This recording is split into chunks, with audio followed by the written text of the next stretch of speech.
Good morning and welcome to Monday Marketplace at Country Needleworks in Jenison, Michigan. I'm Pam. And I'm Sue.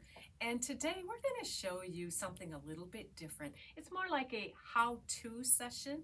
We have questions asked of us frequently on how do I block, or is it necessary to block something after I finish knitting it? And our answer is yes. So we're just going to give you a few tips on what we do for blocking and some of the products that we used for it.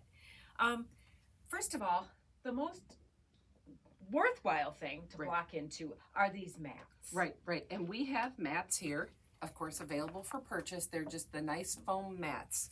Great to lay out. We have a clean surface, and we're going to need those because we're going to use some pins. We don't want to stick that into your dining room table. And what's nice is these mats, as you can see, have little edges on them, and you can interlink them to the size that you need to put your project on. So we've got them laid out here for a shawl, but if we were doing a sweater, we might do more of a square. Right. Yeah, whatever we need. And they're all interlocking, so you can do them in whatever shape or place that you need them. Right. The second thing that's really important for blocking are blocking wires. And we will show you why. These are little thin wires that you can thread through an edge. And I did that on the end of the shawl just to show you, but this is how I blocked this shawl. There was these little stitches on the edge. You just thread your wire through it, and if you don't have enough, you just overlap them and thread the next one and keep on going. Then to hold them in place, because you want to have in a nice straight row, you can either use T-pins, or we have what we call these blocking pins. Yeah, all right. I think of them like as a comb. So you can put those in and pull it out. We would have combs, or we would have the wires going through on that side, and we can pull them out, and these hold them in place. But like you said, you could use T-pins as well. Right. Yep. Also, what's nice about the blocking pins is that there's different widths. Yeah, exactly. You got the small little ones that you can put, or you have bigger ones. Sometimes you need something bigger. But Sue, before we start blocking, we kind of jumped ahead, didn't we? Jump ahead. Yes. We get excited, as you guys know. So what do we need to block? We just can't block with something dry. Nope. So when we start out with our blocking, I have this handy dandy bucket that I think I got from our friends at Hobby Lobby or somewhere, but I like to use this. I have this Eucalan, which I love. Personally, I go for the grapefruit. I think it smells delicious, but you could do what you want. I put in warm water and just a little bit, just like a capful of the Eucalan, and I get the water nice and warm in there. But before I put the warm water in, I think about, what am I blocking? And is it something that I'm worried may run? Yeah. Now, that's a question. I just had it yesterday. Somebody called and said, I know I need to block something. It's white color work, and I've got red and blue yarn in there as well. Which colors have a tendency to run more than others? Yeah, I mean, we really don't know. Blues can sometimes be over dyed, so they'll run. Right. Reds can be. Reds and oranges can be. So how do we prevent that? Well, and what I recommend, and what I do personally, is I've always got scraps of yarn, either things that I've cut off or I've got leftover yarn. I'll take that yarn, little bits of it, and I put it in hot water, let it soak for a bit. Then I put it on a white paper towel to see if it might run.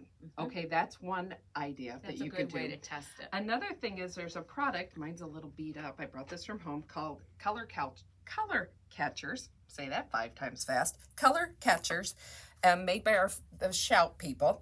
And these, I know I've used these before. I've put them in when I'm doing my soaking, and when I pull them out, they've got color on there, so I know that they catch some color. If it's something you're really worried, or maybe perhaps you see that it is bleeding a little bit, then I would just use cool water, or you can always simply steam your blocking. And block it there are a lot of options, and you kind of learn as you go. One thing I have learned this past weekend was really nice. So I washed and blocked, or soaked and blocked several of my sweaters, because I thought this is a perfect time to do that before winter. And I only do one at a time. Yes. Don't try to cut corners and put several things together. I had because one sweater color could bleed into the other. Yes. I had a pumpkin color, very cute, cowl, and I had it in there soaking. And then when I dumped the water, it was a little bit orange. And then, everything I had, the little bit of the yarn cut dye still came out. So if you do them one at a time, that's the way to go. So backtracking real quick, I put warm water in, I put a little bit of the Eucalan. I let it soak for 20 minutes or so. Yep. I've heard people who just say I let it soak until the water's cool. Then I take it and I squish it. I'm careful, squish, it's the technical term. I'm careful not to pull it up because I don't want to stretch my Right. sweater or my shawl out of shape. I squeeze out as much water as I can. Then I take the old towels. We call them dog towels at our house. So I take the old dog towels, I put my sweater on there, I roll it up, and then I step on it, which makes me happy. And then I put it out on my block. Right. Yeah. Get as much of the water out as possible with thirsty towels. You can either roll it twice in a different towel, but that's important. That's a key thing. Makes it go faster. Because if you don't get that excess water out, it takes much longer to dry on your mat. It does. You have a hat there. Oh. How would you block that? This has been a discussion. Hats are one that I think they look a little smoother after they're blocked, although going on your head could smooth it out as well. I found this really cute little head at Marshall's, I think. I've also used a balloon. I put water in a balloon. I actually measured my head, my noggin, and then I measured the balloon to make sure that it was about the same size and put it the hat onto that. That just kind of smooths it out. Really, with hats, it's more smoothing it out. We don't want to do too big because we don't want it to not fit, but that's just an idea too. Hats, it's not as much about stretching it and getting it to lay flat or getting it to the dimensions. It's more about just evening out the stitch definition. Right. And blocking does that. Blocking Yes. does amazing things. Amazing things. It's a great way to finish off your knitted project. And we know that if you were to just buy this whole set of stuff, it would run you over $100. But guess what? Christmas is coming, and it is a great idea to say, I'm just going to put some of these blocking pens for $29.98 on my Christmas list, and you can just build up the stuff that you have. It's a great investment. You spent all that time knitting. You spent the money on the yarn.